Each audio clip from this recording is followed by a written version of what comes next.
Hello, hi friends. Good evening. Welcome back to this channel. Friends, home science की regular class के अंतर्गत आज अपनी स्टडी को कंटिन्यू करते हुए आज हम पढ़ेंगे होम साइंस की ब्रांच सीरी चाइल्ड डेवलपमेंट। और चाइल्ड डेवलपमेंट के अंतर्गत हम पढ़ेंगे physiology of exceptional children. Exceptional मतलब क्या होता है? अपवादित। अपवादित का मतलब होता है कि ऐसे बच्चे जो कि नॉर्मल नहीं होते हैं। इसका हम पॉइंट वाइज स्टडी करेंगे। आप लोग ध्यान से देखिए और इसको समझिए। और ये होम साइंस के अलावा आपके जो है टेट के लिए भी बहुत स्पेशल पॉइंट है और ऑब्वियसली क्वेश्चन इसमें से आस्क किए ही जाते हैं। तो सबसे पहले हम जानते हैं प्रतिभाशाली बालक के बारे में। प्रतिभाशाली बालक जिनका IQ इंटेलिजेंट क्वेंटेंट 140 एबव होता है। इसमें दो तरीके के बच्चे आते हैं, all round gifted children, specific gifted children.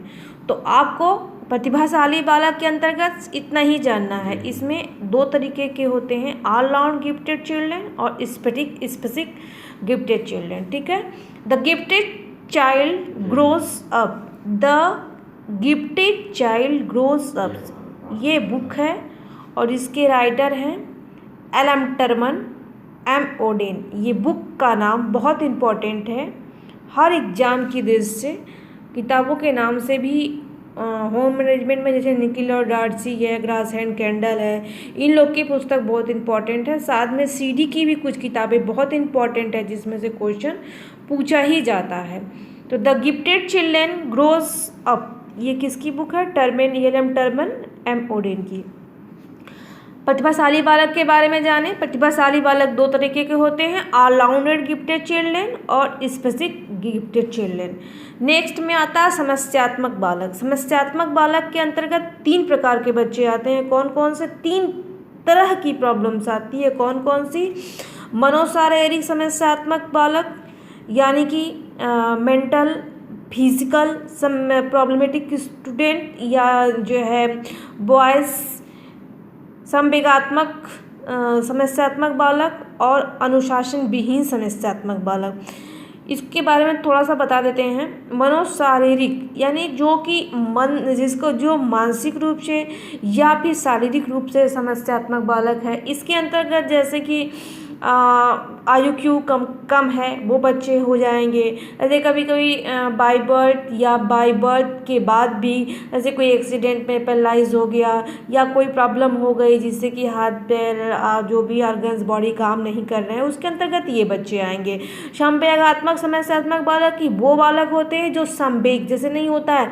कुछ बच्चे बहुत चिड़चिड़े होते हैं, कुछ बच्चे कहते हैं कि नहीं कि ये बच्चा जो है इसका इसमें जो है इनमें प्रॉब्लम्स आ रही है, संवेग प्रॉब्लम आ रही है। तो इसका यही होता है कि उसमें संवेग से जुड़े जो हमारी 14 संवेग्स होते हैं उसमें प्रॉब्लम, बहुत गुस्से वाला बच्चा होगा या बहुत जल्दी नाराज या चिड़चिड़ा हो जाएगा या जिद्दी हो जाएगा, तो इसके अंतर्गत वो बालक बच्चे आते हैं। अनुशासन विहीन समस्यात्मक बालक, कुछ बच्चे ऐसे होते हैं जो इनडिसिप्लिन चाइल्ड होते हैं। इनडिसिप्लिन का चाइल्ड का मतलब ये होता है कि ऐसे बच्चे जो किसी की बात का उनके लिए कोई महत्व नहीं होता है और वो अनुशासन विहीन समस्यात्मक बालक होते हैं। ऐसे बालक बाय बर्थ नहीं होते हैं। ऐसे बालक जब आने के बाद यानी सोसाइटी में आने के बाद अपने पारिवारिक माहौल या फिर सामाजिक माहौल के कारण इस तरह के बच्चे हो जाते हैं। बेसिकली ये प्रॉब्लम बाय बर्थ नहीं होती है। नेक्स्ट पॉइंट डिस्कस करते हैं। डिस्ट्रक्टिव चाइल्ड 2-3 ईयर्स वर्थ तक कहलाती है। बहुत इंपॉर्टेंट है पॉइंट। डिस्ट्रक्टिव चाइल्ड जो है वो एज कितने तक की एज डिस्ट्रक्टिव चाइल्ड होती है? तो 2 to 3 वर्ष तक की एज डिस्ट्रक्टिव चाइल्ड एज कहलाती है। फ्रेंड, कहा गया है कि जो है सफलता का मूल मंत्र मेहनत होता है और मेहनत का कोई शॉर्टकट नहीं होता है। हमेशा अपनी स्टडी को प्रॉपर पढ़िए, रेगुलर रहिए, रेगुलर पढ़ते रहिए कोई भी यूट्यूब वाला या कोई भी टीचर आपकी हेल्प कर सकता है, आपके हिस्से की पढ़ाई नहीं कर सकता है, पढ़ना तो आपको ही है। और एक गुड न्यूज़ है, अभी 12 तारीख को जो है एलियंस माध्यमिक शिक्षा चयन बोर्ड में मीटिंग हुआ था, उसमें पता चला कि बहुत जल्द ही 18,000 कुछ वैकेंसी आने वाली है टीजीटी पीजीटी की। तो प्लीज़ आप लोग प्रिपरेशन में लगे रहिए। और नेक्स्ट थिंग ये भी है कि अभी ये सिलेक्शन LT ग्रेड का यूपीएससी से हुआ था, इन बच्चों के सिलेक्शन के बाद जितनी सीटें खाली रहेंगी उस पर भी बहुत जल्दी वैकेंसी आएगी। अब ऐसे भी 2021 का चुनाव आने वाला है, इसका लाभ लीजिए और तैयारी करते रहिए। मेरे कहने का मतलब ये है कि मौका हाथ से न जाए, इसलिए पढ़ाई को बरकरार रखिए। नेक्स्ट बहुत ही इंपॉर्टेंट बुक है the backward child. Backward child किसकी बुक है? सिरिल बर्ड की, सिरिल बर्ड। और हाँ, मैं इतनी इजी वे में लैंग्वेज यूज़ करती हूँ और इतना इजी वे में मेरा नोट्स है कि आप इसको 2-3 बार अगर भी देख लोगे तो ये आपके माइंड में एकदम सेटअप हो जाएगी। अगर पहले से आप थोड़ा भी पढ़े हो और इसको नोट्स को देखोगे तो आपको मतलब इसमें ऐसी कोई चीज़ मतलब कि एकदम क्रीम इसमें भरा हुआ है, कोई कचड़े की चीज़ में नहीं भरी हुई है। तो एक वीडियो को 2 बार 3 बार देखो, वो माइंड में सेटअप हो जाएगी। नेक्स्ट पॉइंट, मूढ़ मंदबुद्धि बालक। मंदबुद्धि बालकों का IQ कितना होता है? इसका IQ का फुल फॉर्म इंटेलिजेंट क्वेंटेंट, और वो 70 से कम होता है। तो मंदबुद्धि बालक का IQ कितना होता है? 70 से कम होता है। अभी मैं आपको पीछे बताई हूँ कि प्रतिभाशाली जो जीनियस स्टूडेंट होते हैं उनका IQ कितना होता है? 140, 140 एबव देन 140, ठीक है, इसको ध्यान रखिएगा। माइक्रोसिफेली बहुत इंपॉर्टेंट है, पूछ देगा माइक्रोसिफेली क्या होता है। तो माइक्रोसिफेली जो होता है, सिफेली होता है, एक छूत की बीमारी है जो कि गर्भावस्था में ही लग जाती है। और इसमें क्या होता है, ये बच्चों के माइंड से संबंधित होता है, मतलब कि मस्तिष्क का विकास रुक जाता है। माइक्रोसिफेली में वो कुछ माइंड, मैं आगे बताऊंगी जब आपको पढ़ाऊंगी फिजियोलॉजी के टोटल फिजियोलॉजी पढ़ाऊंगी तो बताऊंगी कि माइक्रोसिफेली में जो होता है वो कैसे क्या होता है। फिलहाल अभी आप इतना जानिए कि गर्भावस्था की बीमारी होती है, इसमें ये मस्तिष्क से संबंधित है। That is sufficient in this time for CD branch. Mongolism क्या होता है? मंगोलिज्म भी एक रोग है जो मानसिक दुर्बलता है और इसका कारण पिट्यूटरी हार्मोन जब आवश्यकता से अधिक साबित हो जाता है तो ये मंगोलिज्म नामक बीमारी हो जाती है। ये भी बहुत इंपॉर्टेंट है, इसको भी ध्यान रखना है। माइक्रोसिफेली, जहाँ माइक्रोसिफेली याद रखिएगा वहाँ मंगोलिज्म दोनों याद रखिएगा। ये दोनों मानसिक संबंधी बीमारी है। माइक्रोसिफेली गर्भावस्था के समय लग जाती है, जबकि ये मंगोलिज्म क्या होता है? पिट्यूटरी हार्मोन्स जो होता है पिट्यूटरी ग्लैंड से, पीयूष ग्रंथि से निकलता है, और ये जो होता है ये जब एक्सेस सीक्रेट होता है तो उसकी वजह से ये प्रॉब्लम होती है। आई होप आप लोग समझ रहे होंगे। प्लीज़ आप लोग कमेंट, जो भी वीडियो जो भी व्यूअर्स आते हैं देखते हैं, प्लीज़ कमेंट करके बताएं कैसा है, आप लोग को इससे कुछ बेनिफिट हो रहा है या फिर आप क्या इसमें इम्प्रूवमेंट चाहते हो। I want to know to you. Next point, 25 to 30 वर्ष में उत्पन्न बच्चे सरगुड़ी होते हैं। इसका मतलब कि माता पिता की कितनी उम्र होनी चाहिए बच्चे को जन्म देने के लिए? तो सबसे अप्रोप्रिएट जो एज होती है वो माता की 25 साल या 25 ईयर्स और पिता 30 साल का होना चाहिए। इस समय के जो बच्चे होते हैं, यानी जो माता 25 ईयर्स की और पिता 30 ईयर्स के होते हैं, उनके बच्चे सरगुण संपन्न होते हैं।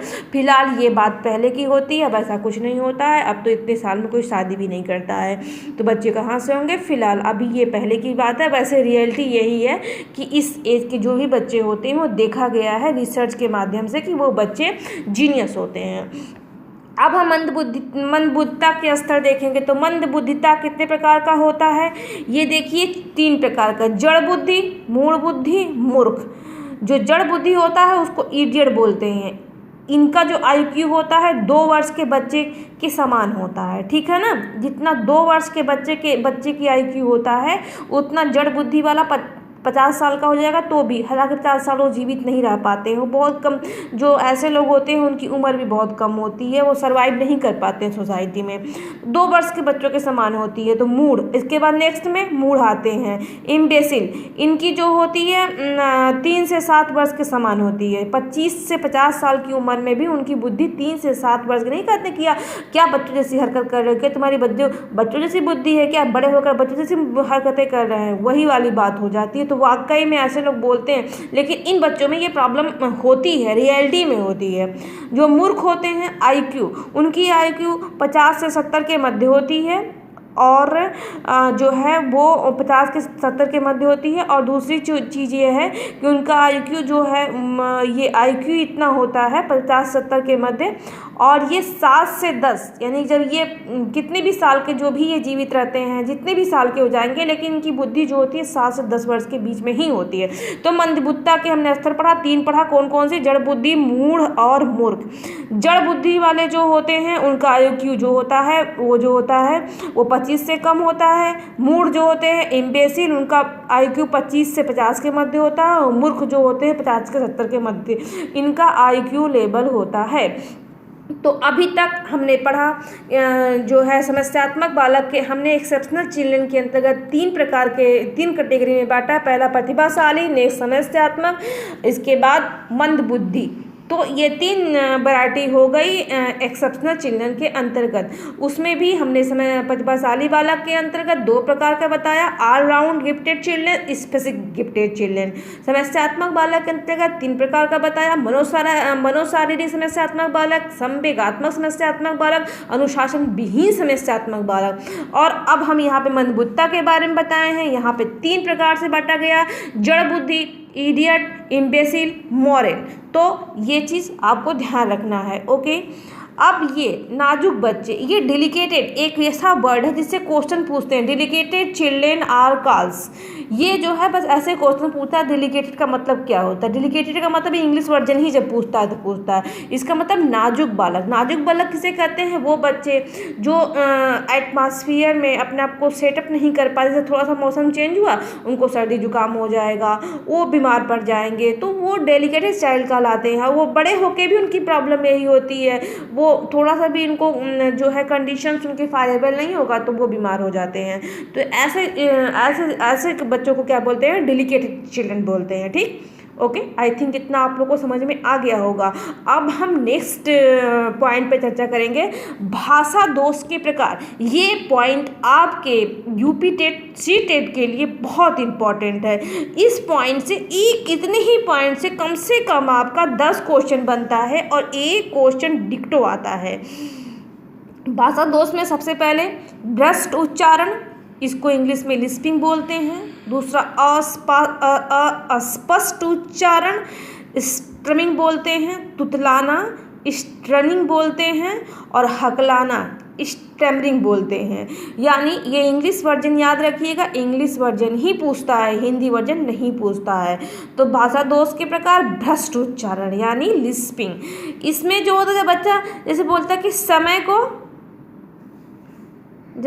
को बोलेगा समय, रोटी को लोटी बोलेगा, तो ये क्या होता है, लिस्पिंग होता है। ये जनरली क्या होता है, छोटे बच्चे तो करते हैं, कभी कभी बड़ों में भी प्रॉब्लम देखी जाती है। या हम ही लोग जो नॉर्मल है वो बहुत जल्दी स्पीड से बोलेगा तो थोड़ी सी ये प्रॉब्लम हो जाती है। अस्पष्ट उच्चारण, स्टरिंग का मतलब अस्पष्ट उच्चारण। जैसे कि ऐसा तब होता है जबकि एक आम आदमी भी ऐसा करता है कि जब बहुत जल्दी स्पीड पे बोलने लगेगा तो वो जो है क्लियर नहीं बोलता। जैसे हम लोग कभी कभी स्कूल में बच्चों को खिलवाते हैं, चलो बच्चे बोलो कच्चा पपड़ पक्का पपड़, कच्चा पपड़ पक्का, तो वो बोलते जल्दी बोलेंगे तो वो अस्पष्ट नहीं होगा। तो ये स्टर्निंग का मतलब अस्पष्ट। और तुतलाना, स्टर्निंग का मतलब तुतलाना। तो बच्चे की तो प्रॉब्लम है ये आपका जो है उससे प्रॉब्लम है। तो इसमें क्या होता है, बच्चा तुतला के बोलता है। और ये बेसिकली 2.5 से 3.5 की एज में भी एक अक्षर को कई बार बोलता है, बार बार जैसे उसको बोलेगा, तो ये तुतलाना करता है, ये मेजर प्रॉब्लम है। हकलाना, स्टैमरिंग, कुछ लोग हकला के एक वर्ड बोलेंगे 2 मिनट रुक जाएंगे, फिर मतलब कि मुंह से 2 मिनट मतलब कुछ रुक रुक के बोलेंगे, ये हकलाना होता है। तो इसमें बस आपको एक चीज़ याद है, भाषा दोष के प्रकार, ये जो चारों आपका इंग्लिश वर्जन है ये ध्यान देना है और इसमें कौन सी प्रॉब्लम क्रिएट होती है इसको ध्यान रखना है, बस यही चीज़ करना है। नेक्स्ट पॉइंट डिस्कस करते हैं, जिज्ञासा, स्नेह और आनंद धनात्मक संवेग है। हाँ, दिस इज पॉजिटिव संवेग। जिज्ञासा, स्नेह और आनंद, ये कौन संवेग 2 प्रकार के होते हैं, धनात्मक और ऋणात्मक। ठीक है, तो ये कुछ संवेग धनात्मक होते हैं यानी पॉजिटिव वे में होते हैं, कुछ ऋणात्मक होते हैं। तो ये जानिए जिज्ञासा, स्नेह, आनंद ये तीनों धनात्मक संवेग है। और जैसे क्रोध है, ईर्ष्या है, ये सारी चीज़ ऋणात्मक संवेग है। 14 वर्ष से 18 वर्ष बाल अपराध की श्रेणी में आते हैं, यानी कि ये जो है ये जो हमारा कानून बना है कि जो 14 साल से 18 वर्ष के बीच कोई बच्चा अपराध कर देता है तो वो बाल अपराध, जैसे कि अभी जो है उसके बहुत से केस में ऐसा होता है कि अगर अपराधी जो है 14 से 18 के बीच में है तो वो बाल अपराध के अंतर्गत उसको भेज दिया जाता है सुधार गृह में। भारतीय विधान धारा 83 के अनुसार 7 से अधिक परंतु 12 वर्ष से कम को अपराधी नहीं माना जाता है, और भारतीय विधान धारा 83 के अनुसार 7 से अधिक और 12 वर्ष से कम को अपराधी नहीं माना, मतलब वो 7 से और 12 के बीच में जो है अपराधी उसके बाद मानने लगते हैं। और हाँ, इस बीच में आज का क्वेश्चन पूछती हूँ, आई होप आप सब जो देख रहा है वीडियो वो आंसर जरूर देगा कि प्रतिभाशाली बच्चों का IQ कितना होता है और मंदबुद्धि बच्चों का IQ कितना होता है। जिसने भी ये वीडियो को ध्यान से देखा होगा दोनों क्वेश्चन का आंसर मुझे कमेंट बॉक्स में जरूर देगा। Next point, reformatory school acts 1957 के अनुसार 10 वर्ष तक बाल अपराध है। इसमें 2 क्वेश्चन बन रहा है, रिफॉर्मेटरी स्कूल एक्ट कब लागू हुआ था, तो 1957 में। दूसरा, इसके अनुसार कितने वर्ष तक का बाल अपराध है, 10 वर्ष। अलग अलग इंस्टीट्यूट है, अलग अलग संस्था है, अलग अलग अपने हिसाब से उन्होंने बाल अपराध को माना है, उसकी बहुत डिटेल चर्चा है। अभी जितना आपके TGT PGT और LT ग्रेड के अकॉर्डिंग, सिलेबस के अकॉर्डिंग चाहिए उतना मैंने इसमें सब कुछ मेंशन है, इसमें आप लोगों को परेशान की जरूरत नहीं है, ध्यान से पढ़िए। तब तक आप लोग व्यस्त रहिए, मस्त रहिए। इस वीडियो में इतना रहने, फिर मिलते हैं। Thank you.